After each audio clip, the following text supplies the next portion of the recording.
enough right now. Almost. Hey, stop. But almost isn't enough, right? There's a cop.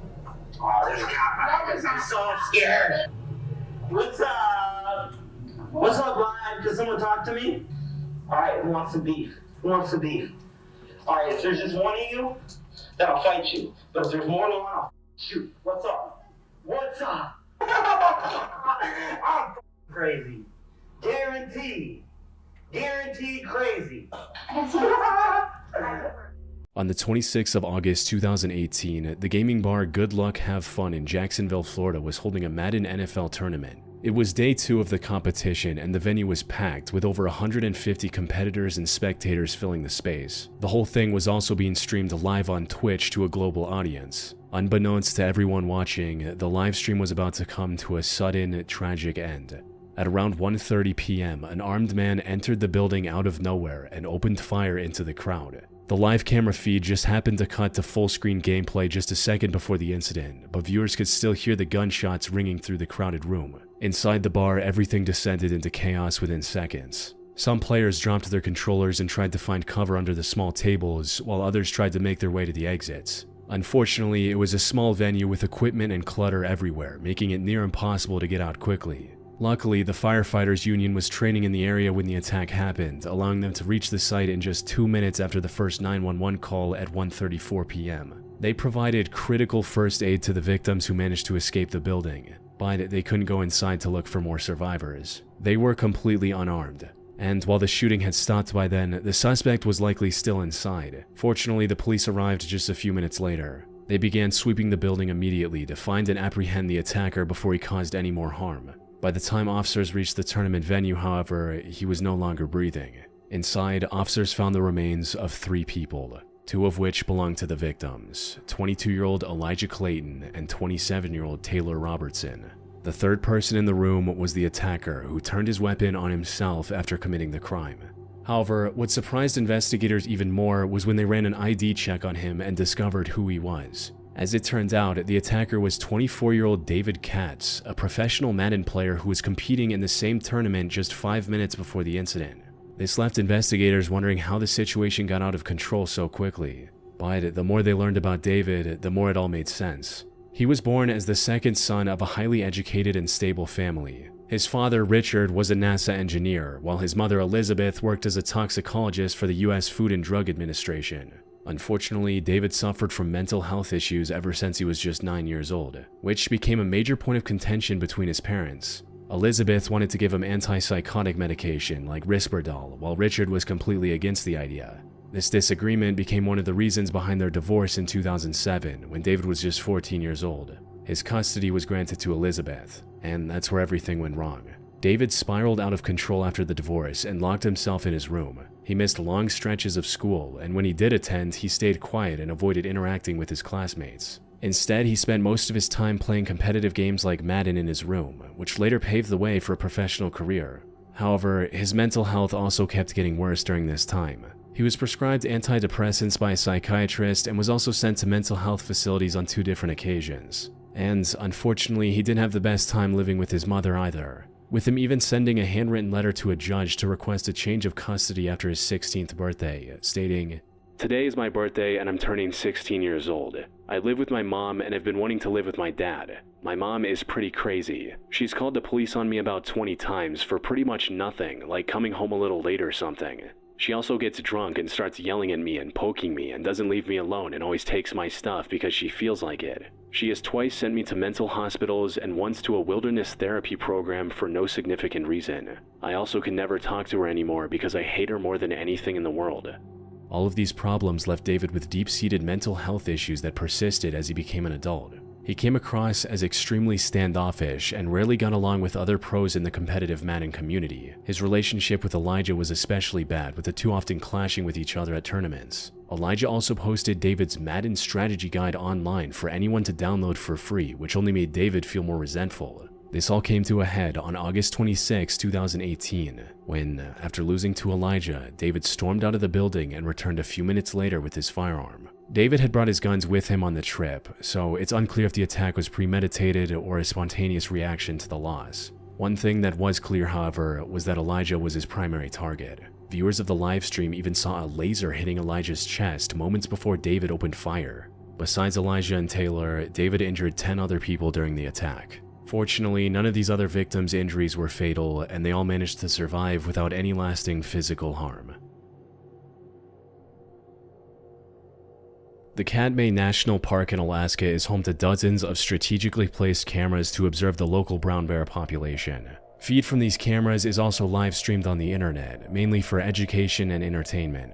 Viewers tune in to watch bears compete for the best fishing spots and get ready for hibernation. But in September 2023, one of these live streams ended up serving a much greater purpose. On the 5th of September, the camera mounted on the peak of Dumpling Mountain showed a man emerging from the dense fog. He was likely a hiker who had climbed the mountain earlier that day, but had become lost and stranded due to extreme weather. And it wasn't looking good. He was soaked to the bone and was visibly shivering with each step. However, with the little strength he had left, he approached the camera and said something into its mic. It was extremely windy, making his words almost impossible to hear. Fortunately, the one word viewers were able to make out was the most important one.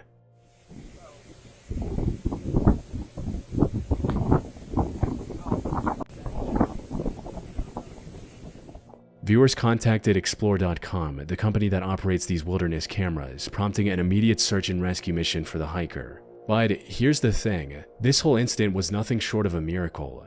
It was already incredibly lucky that the hiker spotted the camera in the dense fog. But not only was this camera live streaming the footage on the internet, it also had 19 live viewers. He could have easily missed the camera entirely, or the live stream could have had no viewers, since there wasn't that much happening on the mountain at the time. And if that were the case, the chances of him surviving would have been close to zero. First was the threat of hypothermia. Even in September, temperatures on Dumpling Mountain can drop to near freezing, especially when accompanied by wind and driving rain. Being wet was also a death sentence, as water strips body heat 25 times faster than air. If he was somehow able to keep moving despite these limitations, he faced the second risk, the terrain. The slopes of Dumpling Mountain are steep, rocky, and in this instance, wet and slippery. One wrong step in the fog could have resulted in him falling down a ravine and possibly suffering a fatal injury. And with no cell service on the mountain, he had no way of contacting emergency services. However, the most terrifying risk was the wildlife. Katmai is home to one of the densest populations of brown bears on the planet. In September, these bears are in a state called hyperphagia, which is a biological drive to eat as much as possible before hibernation. They are active, focused, and most importantly, aggressive. A lost hiker stumbling through low visibility terrain was not a good combination. Luckily, he was able to avoid this grim fate entirely. Rescue workers reached the camera's location within a few hours, giving the hiker a second chance at life. All thanks to those who just so happened to be tuned into the live stream. One of the unsettling things about live streams is how unpredictable they are. There's no editing, no pause button, whatever happens, happens in real time. And unpredictability isn't just something we see online. Real life has its own version of it too. Sometimes things show up when you're not planning for them. Sometimes you realize you've been putting something off for longer than you should. For me, when life gets busy, scheduling a doctor's appointment is one of those things that quietly gets pushed to the background. It's not that I don't want to see a doctor, it's that the process feels exhausting, what with calling offices and sitting on hold and all that. Morning of May 18, 2023 at around 9 a.m., 30-year-old DeMonte Sherrill went live on Facebook. However, the purpose of this live stream wasn't to entertain his viewers or make money. Instead, this was his way of saying goodbye to his family while trapped in a hopeless situation. The day started off like any other for DeMonte at his construction job on Liberty Road Drive in Charlotte, North Carolina. He was assigned to the 6th floor and got to work not long after clocking in. Things were going smoothly until around 9 a.m. when someone started putting in the foam insulation on the ground floor. This foam mixture was created on-site by mixing two different chemicals in a machine. Unfortunately, the foam caught fire from a stray spark, which quickly reached the main apartment building. And since most of its wooden frame was still fully exposed, the fire spread faster than anyone could have imagined. The entire building was covered in thick black smoke, with parts of the flame reaching 2,000 degrees Fahrenheit. Around 100 workers on the lower levels were able to escape the building before it became this intense. Over 90 firefighters were also dispatched to the scene, allowing them to save 15 more people from the fire. Unfortunately, DeMonte and his coworker Ruben Holmes were not among the lucky ones rescued. The only way down to the lower floors was covered in thick, pitch-black smoke, making it impossible to see or breathe. All they could do was wait for help to arrive, something that was looking more and more unlikely with each passing minute. So, with no other option, DeMonte took out his phone and started live streaming to his family and friends on Facebook. Yo, I'm at South Park right now, at work, in a building on fire, and I can't get out. It's getting harder and harder for them to see us. This was both a way to plead for help, as well as a potential final goodbye to his loved ones, although he hadn't lost all hope just yet.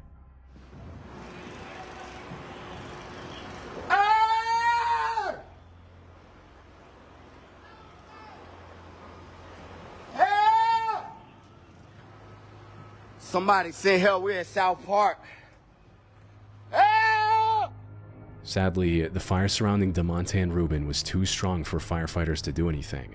After burning for multiple hours, the building eventually collapsed under its own weight, resulting in both DeMonte and Ruben losing their lives. Later investigations found contractors and developers guilty of not following fire safety guidelines. However, they were let off the hook after paying only a few $1,000s in fines. A GoFundMe to help DeMonte's family also raised nearly $8,000. But no amount of fines or compensation could make up for the loss of a father of 4 and his co-worker Ruben. On November 22, 2016, 19-year-old Anthony Gillia went live on Facebook from Jackson, Michigan. He appeared heavily intoxicated from alcohol and potentially other harder drugs. He was also extremely angry at something. However, understanding the source of this anger was easier said than done. He was waving his firearm around, drinking even more, and speaking words that were barely comprehensible. You know what's funny? I could go over there right now and pop a pig in the head. I could go pop a pig in the head. I don't even like my life. Hey, stop! I don't like my life. No laws, no nothing for me. I don't give a I got one in the chamber right now. Maybe stop. I have no problem. Maybe stop. From what the viewers were able to gather, Anthony was mad at his younger brother Noah. There was already a lot of tension between the two ever since Anthony's parents kicked him out of the house. But then Noah apparently sent a threatening message to Anthony, which sent him off the rails completely and resulted in the Facebook live stream on November 22. It's not off right now. Almost. Hey, stop! But almost isn't enough, right? There's a cop on. Oh, there's a cop on. I'm so scared. What's up? What's up, live? Can someone talk to me? Alright, who wants some beef? Who wants some beef? Alright, if there's just one of you, then I'll fight you. But if there's more than one, I'll shoot. What's up? What's up? I'm crazy. Guaranteed. Guaranteed crazy. Anthony spent much of the early stream making vague threats toward Noah and those closest to him. Now, this would normally be the end of it, but for Anthony, online threats were only the beginning, because he next went to the house where Noah was staying and actually opened fire, all while still broadcasting everything live on Facebook. Maybe he just wanted to scare his brother Noah. Unfortunately, this plan backfired horribly. You see, the bullet missed Noah completely and went through the basement door on the other side of the room. Behind that door was the other resident of the home, 26-year-old Brittany Southwell, who was holding her 7-month-old baby at the time. The bullet hit her in the back before doing irreparable damage to her internal organs. She was rushed to the hospital as quickly as possible, but tragically passed away soon after, leaving her baby without a mother. Anthony was arrested and taken to the police station for questioning. However, even after taking the life of an innocent bystander, he didn't show an ounce of remorse. Crazy? Who's crazy? Who's crazy? Who's crazy? Stop it! Who's crazy? Give me that. You have to be. Go! Get out of here! Did you shoot someone? I don't know. You're dumb. You're being dumb. What's up? What's up? See me in the Aryan Brotherhood in prison. Oh my God. See me there. He went as far as to say that he could have killed everyone in that house if he wanted to during interrogation, as if that somehow justified or excused what he did. Anthony stood trial for taking the life of Brittany in May 2018 and was given a life sentence without the possibility of parole.